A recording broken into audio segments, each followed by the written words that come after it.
Residents of Anlo Beach community in the Shamar district of the Western region say they live in fear as the community is gradually being washed away by strong tidal waves into the ocean. With a huge chunk of the community and over 500 houses swept away by the heavy tidal waves, residents told ChannelOne News that their livelihood of fishing is also under serious threat with the eroding of its fishing shoreline.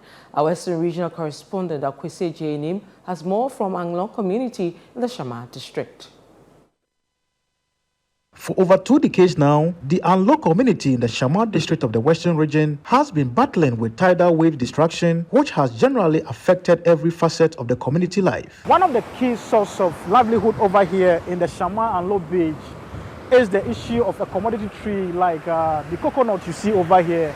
And a look at it shows most of the roots having been exposed, and this is the work of the tidal waves that comes so hard and manages to actually uproot most of these coconut trees, leading to a loss of livelihood to those who actually planted them and depended on them for their livelihood. Again, you look at these foundation works over here. These were all houses that were found here at the shores of Anlo Beach, but a chunk of them, or should I say tens and hundreds of these houses that have their foundation exposed or being washed away into the sea, and it goes all the way over there.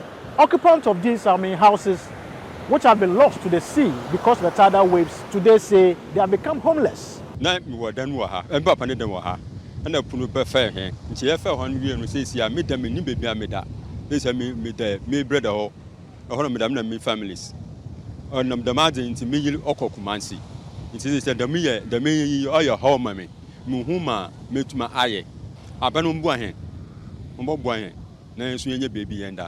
see are some of the handiworks of the tidal waves, and where I'm standing currently, I'm told is the chief's palace that has actually been broken down by this very heavy tidal waves, causing so much havoc. But I have somebody here to tell me what I'm seeing and the impact of it. Chief, where are we exactly as you stand? We are standing here. We are standing. That is the chief palace, but it caused by tidal waves. Last year, September, he destroyed the whole building. So now there's no any place for the chief to settle. And now we are appealing to the government, but not only the chief palace. There are a lot of the houses collapsed by the tidal waves.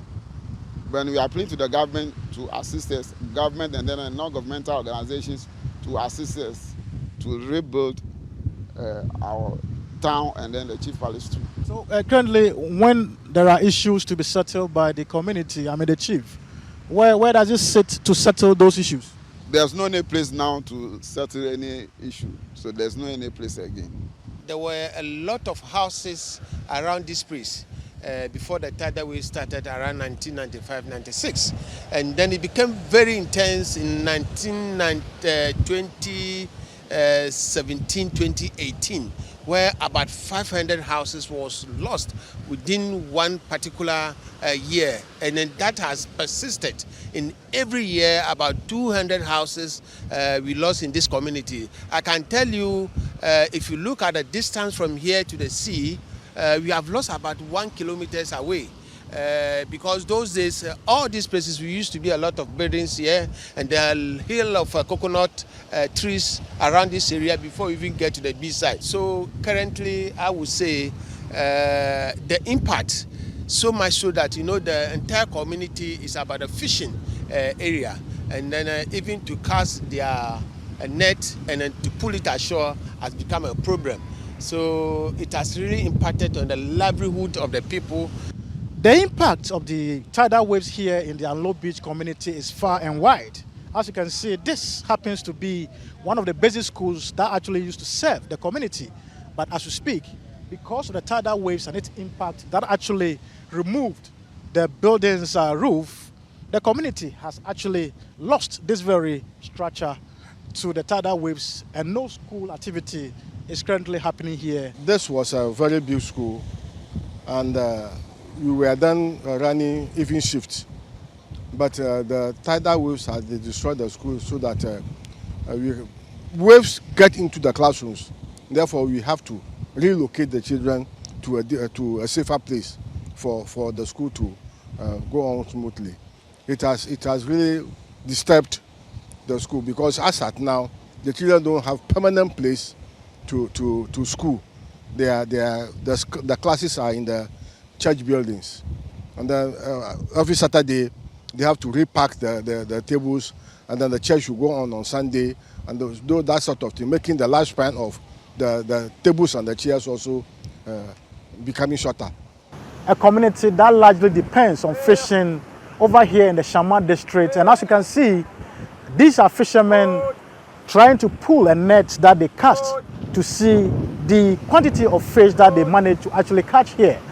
And they tell me that the continuous tidal waves that they are seeing, which they believe is as a result of global warming, is obstructing or disrupting their fishing business over here, which actually impacts on their overall livelihood. Personal na assassino ewa free ahako epunano no ekwandem nti oma ye di edom ye dwuma nti oma ye nya akwan twi ebua ntem oma because ebua no so antwe no on time enam no so otumi efa ebua no mu ekọ na me find I will from ye tumi say na ye jaye ahama no wo epunano no yetumi da awifima na tiger wave no otumi befa boat no edi bubo eyi no na asay no ana sometimes kwa anye lucky kwa odi boko ade mpede penyifo ye maye ewo anwona beach ha no ombehwe maye se sea defense bi no obeya maye ama yetumi maintain community ya because first this community onye community oye very good community utukwa ba uba ube fili fresh air enam local food ebenye bi edi basis ya oma boys ni na tukwa ko me wan Accra so why congested ye nyina ye ntumi ko gu Accra dem here ahasu ye Ghana. The fishing business is very much interconnected and has a supply chain of activities that actually all take part in the issue of fishing. And over here, I've come to one of the fish smoking joint here in the Anlo community. I have somebody who actually takes the fish when it's harvested from the seashore and processes it.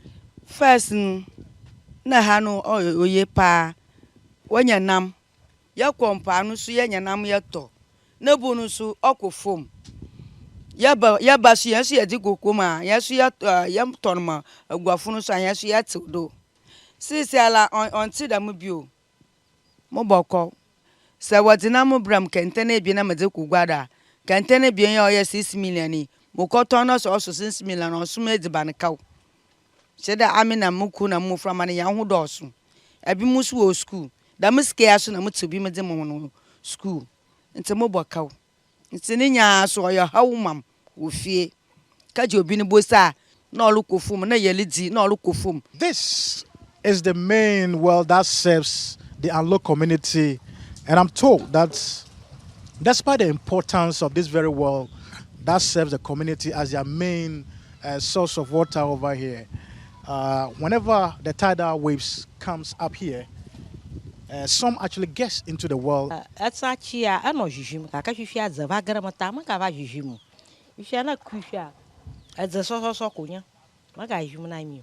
Prior to the 90s, Anlo Beach had a population of about 9,000, but according to the last population and housing census in 2021, Anlo's population had reduced to 2,129, with more set to leave the community as the community and its livelihood get wiped away by the tidal wave. Residents say they fear for their lives. Baby ayeti no ahia na ewo ye omu we yo ha nanso sesi ade baby aye edru de enho adi sanse punu ba na eba edan de na bebre na wo esro ho no ni nyina adu akogu apunu nti sesi ade ye hia buwa pa sanse senia efa nkrofo binum ebia yeso onye da ebia mpo sesi apo o ya adu yesu nti ye pese omumbra ba ye mbuwa. For now, residents of Anlo Beach here in the Shama district of the Western region are calling for a sea defense to prevent the continued destruction by the tidal waves such as what you see here in this very building that has been collapsed. And again, they are saying that if they do not get an immediate construction of a sea defense, their livelihoods, such as what you see here by these fishermen, would be lost to the sea, as currently they are suffering in terms of the business of fishing over here. For Channel One TV News, I'm Akwesi Ejenim, Anlo Beach.